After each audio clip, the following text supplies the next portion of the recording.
quel type de sacrifice un homme de Dieu doit-il être prêt à faire dans son appel? Bon, il y a les sacrifices spirituels, il y a Hmm. les sacrifices aussi physiques. Des sacrifices spirituels, je parlerai de prière, Ok, je parlerai de jeûne, ok. je parlerai de veiller. Tout ça sont des sacrifices spirituels. Il y a quelqu'un qui veut aller loin dans sa vie, doit payer. Quand nous voyons d'où nous venons, nous avons commencé le ministère dans des conditions de plus difficiles. À notre époque, dans les années 80, quand nous nous sommes convertis, aucun groupe de prière à l'époque, ce n'était pas encore des églises, il n'y avait pas encore de ministères, c'était des groupes de prière. Aucun groupe de prière avait un équipement d'instruments, aucun groupe de prière avait un hangar, aucun groupe de prière avait des belles chaises, on avait sur les bancs, mais on a payé tellement de prix et aujourd'hui, moi, je suis fier quand je vois, on parle des églises de réveil, nous sommes des précurseurs, nous sommes ces pionniers-là qui avons payé le prix pour qu'aujourd'hui on peut parler de l'église de réveil dans notre pays. Wow. Donc voilà, je suis fier de ça. Quand je vois aujourd'hui, vous les jeunes, suivez ces pas-là, emboîtez les pas de ce que nous avons fait. Aujourd'hui, on voit les églises dans la ville de Kinshasa, par-ci, par-là. Nous sommes fiers de ça parce que c'est le travail que nous avons fait. Nous avons payé le prix. On n'avait pas de chaussures, on n'avait pas de bons pantalons, on n'avait rien. On avait peut-être que les tam-tams, et vous battez les mains, vous chantez. Mais il y avait une onction très particulière qui s'est manifestée. Alors, pourriez-vous nous parler de votre expérience avec le Seigneur, votre expérience dans le ministère pour que vous puissiez devenir ce que vous êtes aujourd'hui? D'abord, la première chose, je vous dirais que dans la vie, il y a les hauts et les bas. Tu ne peux jamais réussir dans le ministère ou dans la vie sans les combats. Je connais beaucoup de combats dans mon ministère. Ok. Il y a eu beaucoup de gens qui ont quitté le ministère. Il y a eu beaucoup de diffamations dans le ministère. Mais nous avons tenu bon d'avancer avec Dieu et de nous accrocher à lui et de croire à sa parole. Ok. Et de deux, je travaille avec le Seigneur sans regarder en arrière, sans regarder ma propre même vie. Wow. Je vous ai dit un jour, toute ma famille était venue me voir. Elle était venue chez moi à la maison. Ils m'ont dit, pasteur, nous voulons te dire, tu vois, là, j'étais en train d'avancer. Wow. Tu n'as pas de maison. Et tu investis tout dans l'église. Tu investis tout dans des campagnes d'évangélisation. Et regarde ta vie, ce qu'elle est. Wow. Moi, j'ai dit, je connais. C'est Dieu que je suis en train de servir. C'est-à-dire que dans la vie, il y a toujours des combats, il y a des sacrifices, il y a des choses à faire. Exactement. Pour que vous puissiez évoluer dans votre ministère. Wow. Donc, l'expérience que je peux dire, je connais le bien, je connais aussi le mal. Je connais des combats, je connais les temps durs et je connais aussi les temps de joie. J'ai rencontré des hommes élevés en dignité, j'ai rencontré aussi les pauvres. J'ai passé des moments de souffrance et j'ai passé des moments de joie, dont les deux vont de pair. Donc, je bénis le Seigneur. Aujourd'hui, moi, je ne peux jamais me plaindre devant des produits du Seigneur. Tu ne m'as pas donné ceci, tu ne m'as pas fait cela. Parce que ce que Dieu a fait, même si Dieu m'appelle aujourd'hui, je n'ai rien à me plaindre. Parce que c'est là où Dieu m'a pris, dans la boue, dans la poussière, de nulle part, de néant. J'étais orphelin de père et de mère à 8 ans, dans des conditions très difficiles. Wow. Et aujourd'hui, Dieu a fait de moi un homme. Wow. Donc je n'ai pas à me plaindre pour dire que pourquoi il n'a pas fait ceci, pourquoi il n'a pas fait cela. Non, moi je suis un homme comblé, heureux, joyeux avec Dieu. Amen. De ce que Dieu me donne. Wow. Je me contente de ce qu'il me donne. Wow. Et j'ai toujours dit à Dieu, jamais je trahirai le Seigneur pour aller dans les maisons, pour aller quelque part, aller chercher, aller toucher ceci. Pour avoir... Qu'est-ce que je vais chercher encore que Dieu n'a pas fait avec moi? Je vis des stades de martyrs, Massamba Deba, Marbongo, partout, plein de gens. Je vis les miracles, les paralytiques, les sourds, entendre, les muets parler, les aveugles voir. Je vis ça dans mon ministère. Je vis les gens me bénir avec des sommes d'argent que je ne m'y attendais pas. Maintenant, je vais aller encore chez le féticheur pour avoir quoi de plus que Dieu ne m'a pas donné. Non. Donc, ceux qui y vont, ce sont des gens qui ne sont pas appelés, qui ne connaissent pas aussi Dieu. Wow. En tout cas, nous sommes très bénis même, parce que notre papa est en train de nous parler de son expérience dans le ministère, de son parcours. Nous sommes vraiment bénis. Shalom, bien-aimés dans le Seigneur. Vous êtes en direct de notre mission. Bienvenue dans notre chaîne Pixel TV. Alors aujourd'hui, nous allons recevoir un homme de Dieu très merveilleux. Moi, c'est Daniel Pukuta. Je suis serviteur de Dieu. Je vis aux États-Unis, précisément dans la ville de Champaign. Ce soir, nous allons recevoir un homme de Dieu très merveilleux, notre papa, un homme de Dieu qui a fait des exploits dans le ministère avec le Seigneur. C'est notre bien-aimé, le patriarche, l'homme de Dieu, l'évangéliste Kiziamine Jean Oscar. Il est présent. Je vais déjà commencer par saluer notre papa. Salut papa, j'espère que vous allez très bien.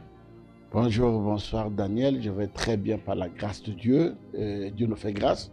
Me voyez à bonne santé, je suis au milieu de vous ici à Champaign pour le travail que j'avais de 2 jours que j'ai fini. Et là, je vais me déplacer bientôt, je vais très bien et je te remercie de m'avoir reçu sur ton plateau. Merci beaucoup notre papa, nous sommes très contents. Les téléspectateurs sont en direct en train de vous suivre. Personnellement, moi, je vous salue. Bienvenue dans notre plateau. Ça n'a pas été du tout facile de vous recevoir aujourd'hui. Merci. Nous bénissons le Seigneur. J'aime Dieu. Il est le maître des temps et des circonstances. Amen. Sinon, comment va la santé, papa? Nous, la santé va à merveille. Dieu nous garde. C'est bon, il nous protège.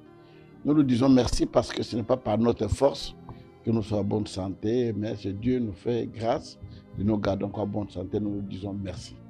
Je pense bien que ces jours aux États-Unis, ça évolue très bien. Je crois, vous tendez vers la fin. Oui, ça évolue très bien. Je suis arrivé les 10. J'ai commencé à Washington, où nous avons le ministère de la puissance du nom de Jésus-Christ qui dirige le pasteur à Toussaint au Nicaise. On a fini là-bas. Je suis allé à notre ministère de la puissance du nom de Jésus-Christ à Vermont, à Burlington. Okay. Qui dirige le pasteur Van Gabi.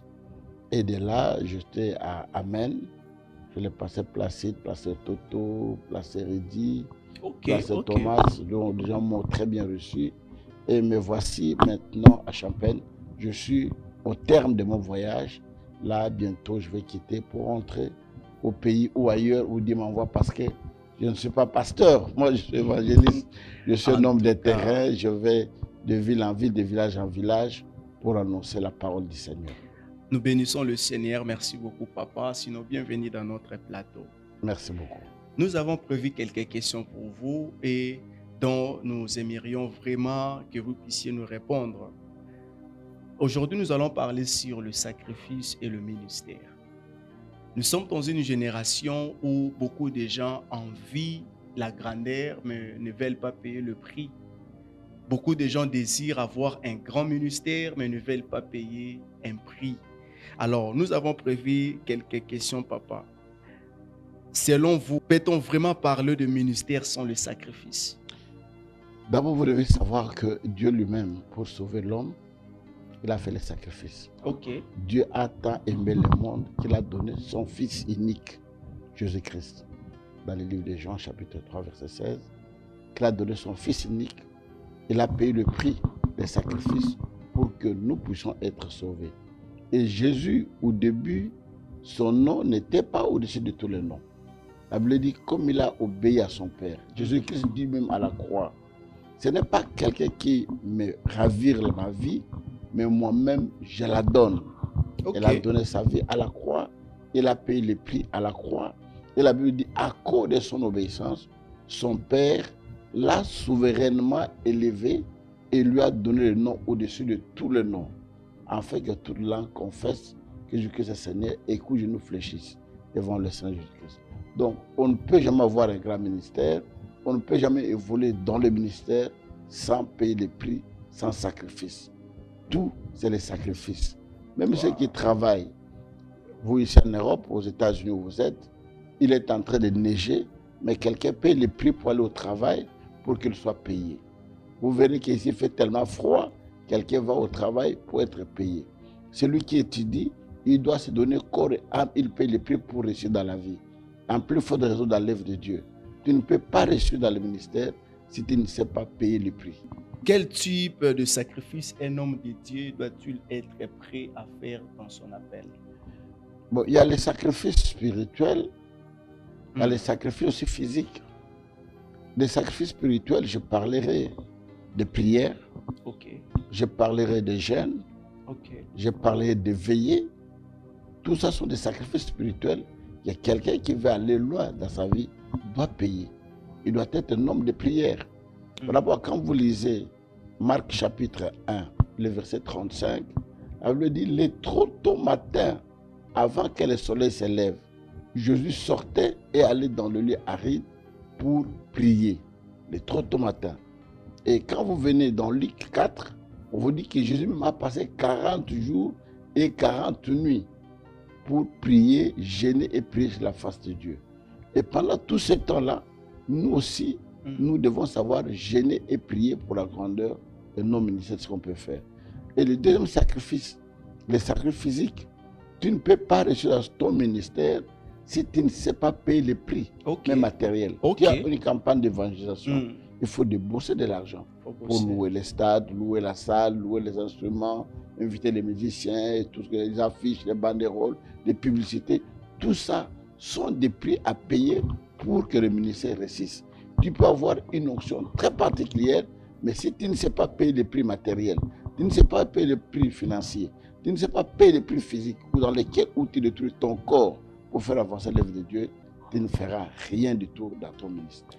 Sinon, Daddy, pourriez-vous nous dire comment discerner un sacrifice de chair et un sacrifice selon l'esprit? Un sacrifice de chair, souvent, ce sont ce que les gens font pour que les hommes le voient. Ok. Et il fait pour que les gens l'applaudissent, qu'on sache que c'est lui qui a donné, c'est lui qui a fait. Ça, c'est la chair. Ce n'est pas pour Dieu.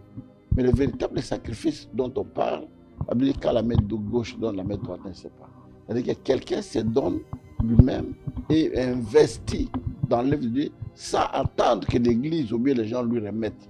Mais il attend un salaire qui vient de Dieu parce que c'est le Dieu seul est capable de nous donner ce que nous avons besoin.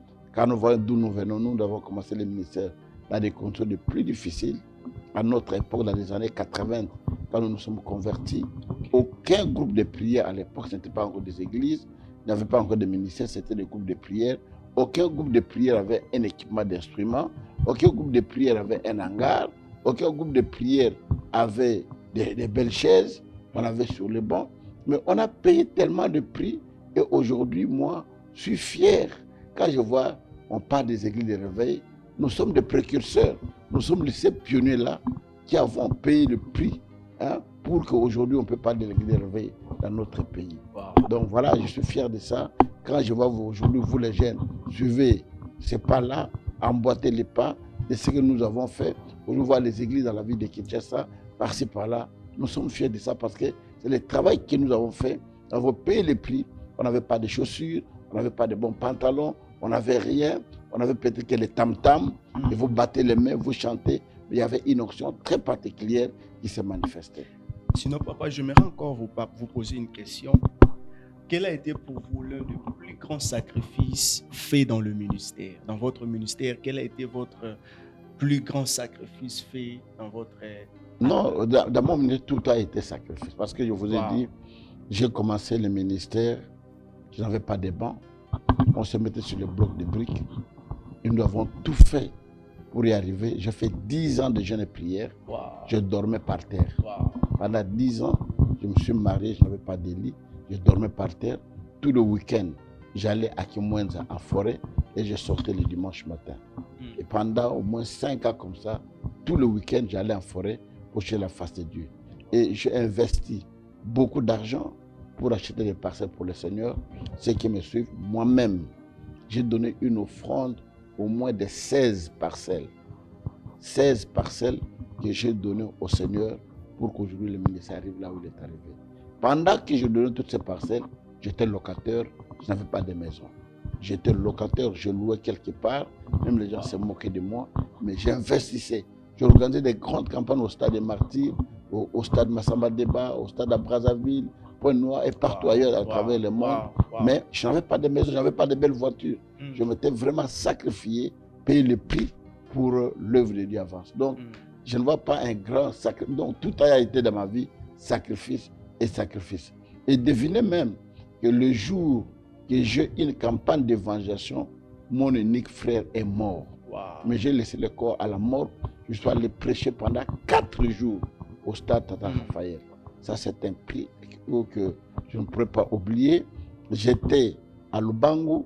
Le premier jour que j'avais la campagne là-bas à Lubango aussi, je crois le deuxième jour de la campagne, mon fils aîné est mort à Paris. Wow.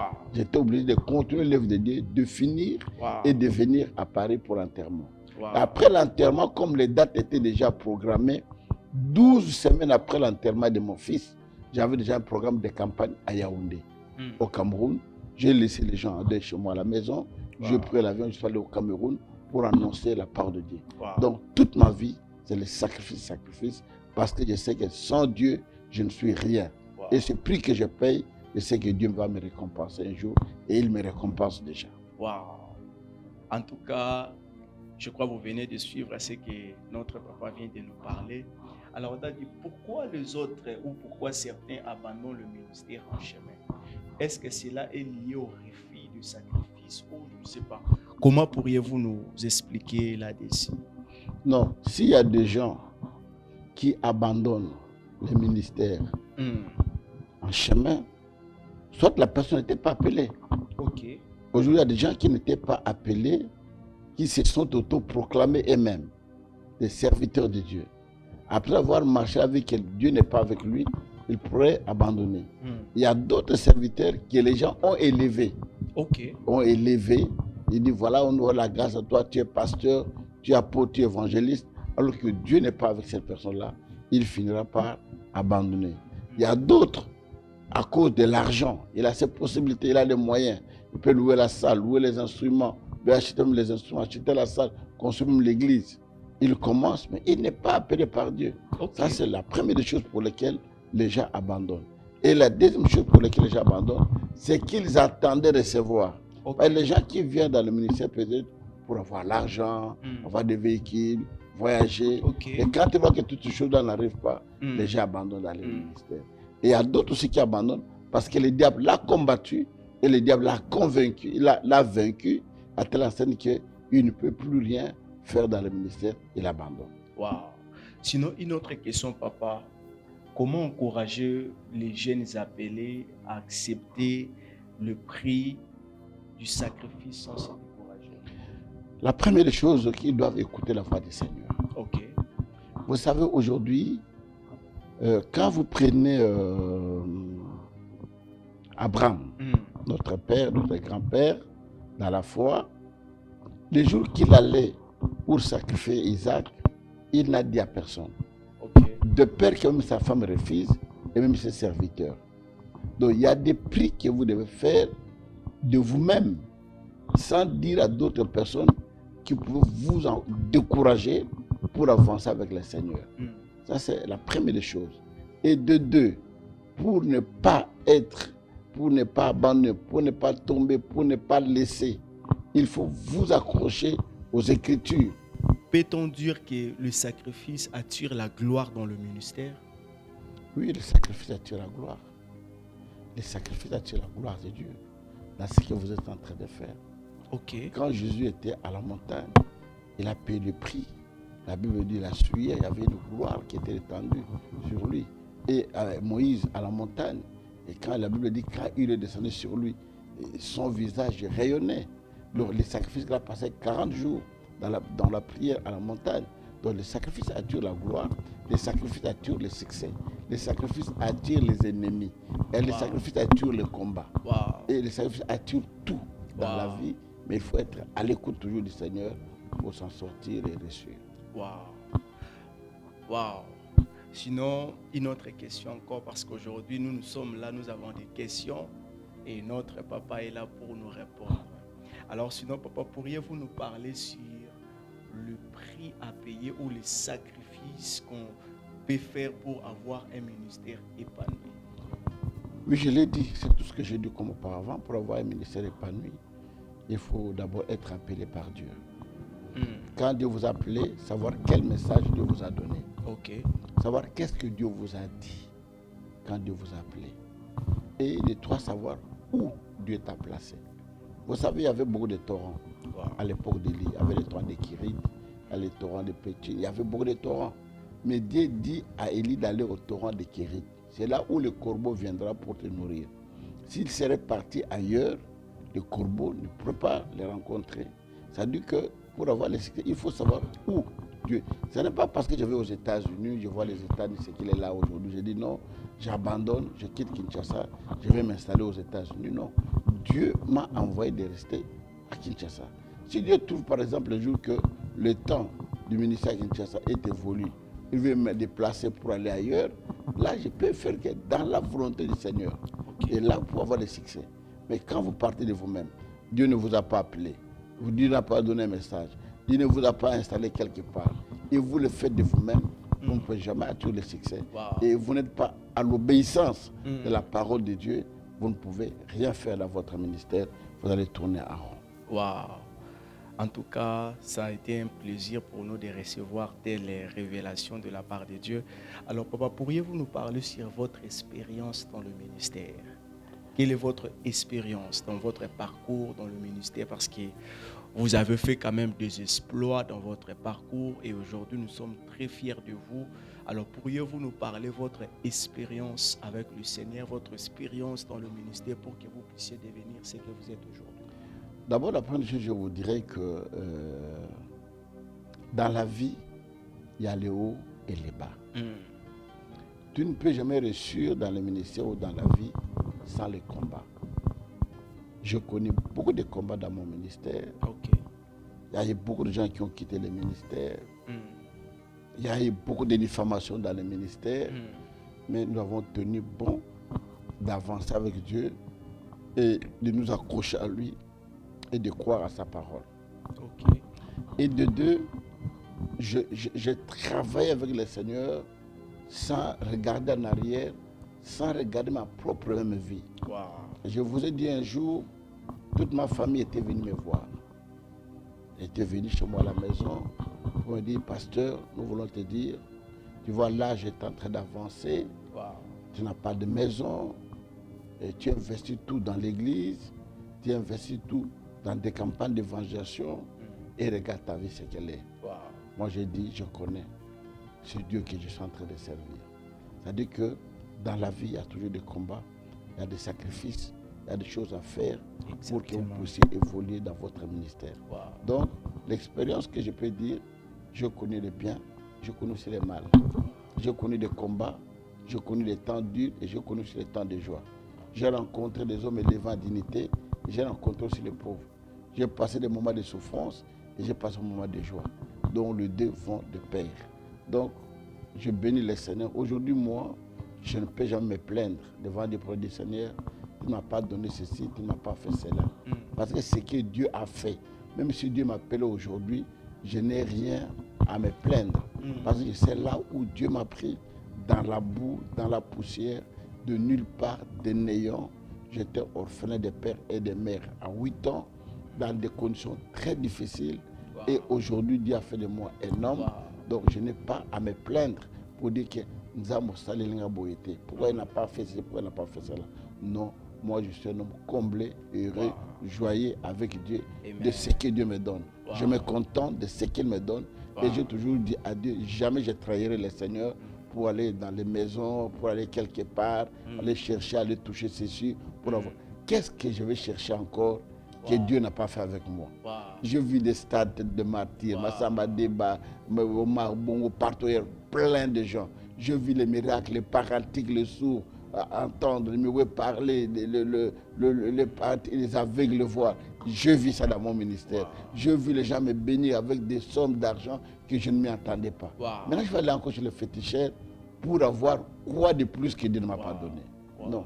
Donc, ceux qui y vont, ce sont les gens qui ne sont pas appelés, qui ne connaissent pas aussi leur Dieu. Wow. En tout cas, nous sommes très bénis même, parce que notre papa est en train de nous parler de son expérience dans le ministère, de son parcours. Nous sommes vraiment bénis. Alors papa, à chaque fois, vous exercez votre ministère de partout dans le monde entier. Quelle a été votre première motivation dans le service? Lorsque vous exercez votre ministère, quelle est votre première motivation dans le service? Ma première motivation, c'est de voir les âmes qui donnent leur vie à Jésus-Christ. Amen.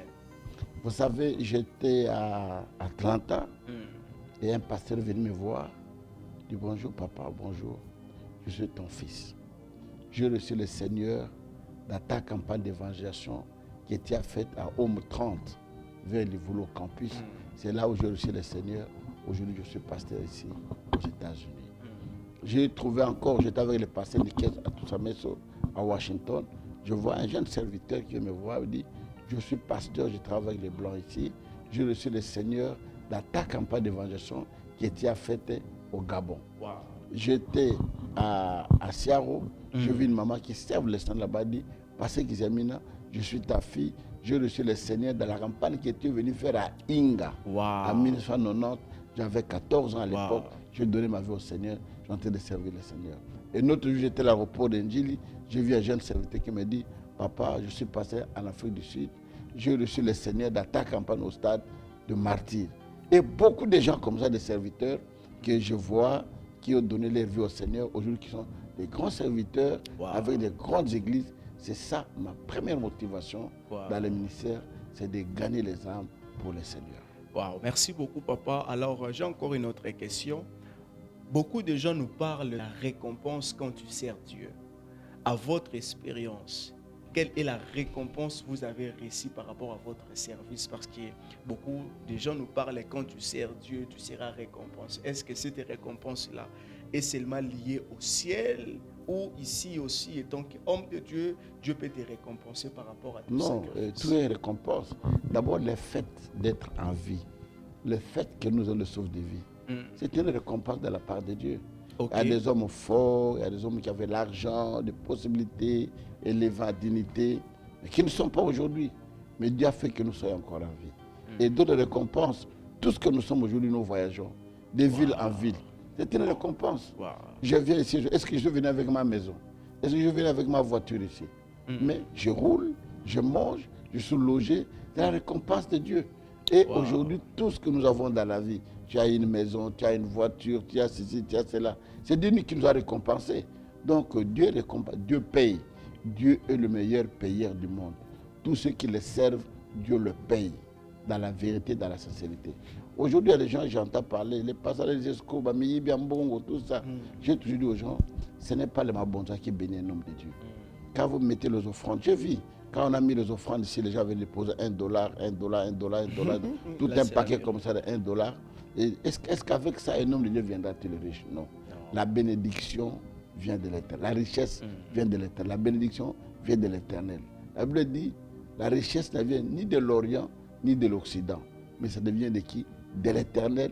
Et cela n'est pas accompagné de chagrin. C'est Dieu qui bénit, c'est Dieu qui élève. Voilà pourquoi je dis aux hommes de Dieu, si tu sers Dieu dans la fidélité, tu sers Dieu dans la sincérité, Dieu va toujours te payer, Dieu va toujours te récompenser. Alors papa, quels sont les bénéfices qui accompagnent un homme de Dieu qui sert Dieu avec fidélité dans son ministère? Et les bénéfices d'abord physiques. Dieu te garde la bonne santé, Dieu te donne des ouvertures, Dieu te donne des relations, Dieu te bénit matériellement, Dieu te bénit spirituellement, Dieu te bénit financièrement. Tout ça sont des bénéfices que nous recevons quand nous servons le Seigneur. Wow. En tout cas, merci beaucoup, papa. Je crois, nous sommes presque à la fin de notre mission. Si vous avez quelques conseils à donner aux jeunes serviteurs, parce que nous sommes dans une génération où les jeunes veulent la grandeur, mais ne veulent pas payer un prix. Non, je vais dire aux jeunes, la première des choses, vous ne faites course avec personne. Vous ne courez pas avec quelqu'un pour savoir qui va arriver le premier. Va au temps de Dieu. Au moment de Dieu, fais des choses dans les moyens, dans les possibilités que Dieu mette à votre disposition. 2, 3, obéir à ce que Dieu vous dit de faire. Il faut obéir. Même si c'est difficile, même si c'est compliqué. Mais comme c'est Dieu qui a parlé, Dieu lui-même sait comment il va te faire réussir dans ce projet que tu veux avancer avec lui. Wow. Sinon, papa, peut-on-il encore vivre la manifestation de la puissance de Dieu? Vous savez, dans votre époque, Dieu vous a utilisé puissamment et terriblement, les gens ont vu le miracle, les gens ont témoigné la fidélité de Dieu. Est-ce que cela est-il encore possible dans notre génération de faire encore ce genre d'exploits que vous avez expérimenté dans votre parcours? Oui, c'est possible parce que la Bible dit que Jésus-Christ ne change pas. Il est le même hier, aujourd'hui et éternellement. C'est Jésus qui a été avec les apôtres. Il a été avec nos pères, des Haïdina Bala, des Idaoussa, des Osborne, des Cerullo et tant d'autres que nous connaissons. C'est le même Dieu que nous servons aujourd'hui. C'est le même Dieu que vous servirez aussi demain. Donc Dieu ne change pas. Les exploits de Dieu continueront, les miracles continueront, mais d'être fidèles avec Dieu. Mais Daddy, nous sommes dans une génération où les gens ne se consacrent plus dans le Seigneur, mais sont dans le service. Mais ces gens-là désirent la grandeur. Alors, dans votre époque, vous avez payé de prix, vous avez cherché Dieu ardemment. Ce que nous voyons aujourd'hui auprès de vous, ce n'est que le résultat de vos sacrifices. Alors, dans notre génération, si par exemple, nous voulons aussi que Dieu puisse nous utiliser dans cette manière, quelles sont la modalité ou les sacrifices, ou quels sont le chemin, quelles sont la modalité ou les principes que devrions-nous suivre? Non, je voudrais parler sur le principe. Je vais parler autrement, peut-être dans la question a été posée autrement. Si vous voulez aller loin avec Dieu, vous voulez vivre les exploits avec le Seigneur, d'abord savoir qu'est-ce que tu dois faire, l'obéissance, les sacrifices, la vie de prière, la vie de sanctification, la méditation de la parole de Dieu. Et tout ça, quand vous l'englobez et vous le faites de bon escient, je vous assure que les gens parleront de vous. Nous, on n'avait pas de chaussures, hein. On n'avait même pas de voiture. Quand on parlait de nous dans la ville de Kinshasa, il n'y avait même pas de réseaux sociaux. Mais ce qu'on faisait, passer de bouche à l'oreille, d'un quartier à un autre, de la ville en ville, et nous sommes allés. Aujourd'hui, il y a beaucoup de gens qui sont des serviteurs des réseaux sociaux. Il met sa caméra, il parle dans les TikTok terminé, mais sur le terrain, il est nulle part. Mais le vrai travail, ce n'est pas dans les TikTok. Le vrai terrain, le vrai travail, c'est sur le terrain. Voir de quoi vous êtes capable. Ce n'est pas avoir de beaux costumes, de belles voitures, Mais non, Dieu a besoin des âmes qui sont sauvées. Il y a beaucoup d'âmes aujourd'hui qui ne sont pas sauvées, qui périssent encore, qui ne connaissent pas le Seigneur. Le champ est grand, mais il y a peu de serviteurs. Dieu a besoin de serviteurs, de gens qui vont se donner pour les servir. Il y a des gens qui pensent que nous venons seulement aux États-Unis, non. Mais pas seulement aux États-Unis. J'étais dans le Bandundu, j'étais à Chikapa, j'étais à Diboko, j'étais à Diboko, Sumbula, j'étais à Boma, j'étais à Mwanda, j'étais à Matadi, j'étais même dans des villages, des fonds, des petits villages. On a été évangélisés là-bas. Ce n'est pas seulement l'Europe que nous venons aussi, non, nous partons partout où Dieu nous appelle de partir pour annoncer la parole de Dieu. Voilà pourquoi je demande aux serviteurs, le champ est grand, enrôlez-vous dans l'armée du Seigneur, travaillez de bon escient, même si vous dormez en famille aujourd'hui, ce n'est pas la fin et vous ne savez pas ce que Dieu vous réserve demain. Amen. Sinon, merci beaucoup. Nous allons clôturer par cette question. Sinon, papa, quel est le secret de votre ministère? Bon, il n'y a pas un secret majeur. Hein. La première chose, c'est l'humilité. Je sais que tout ce que je fais, tout ce qui se passe, ce n'est pas moi, c'est Dieu. Et je ne sais pas pourquoi je dois m'enorgueillir. Et j'ai toujours dit aussi, si tu vois un homme de Dieu orgueilleux, Dieu ne l'a pas appelé. Il n'est pas serviteur. Il n'est pas encore brisé. Alors Dieu ne peut pas l'amener loin. L'humilité et l'obéissance à ce que Dieu me demande de faire. J'écoute le Seigneur, malgré ça peut être très difficile, ça peut être très compliqué. En 99, quand Dieu me demande de faire la campagne au stade Tata Raphaël, je n'ai pas d'argent. Et 4 jours au stade, je n'avais qu'une petite église. Comment je vais faire? Par où je vais commencer? Et j'ai obéi au Seigneur.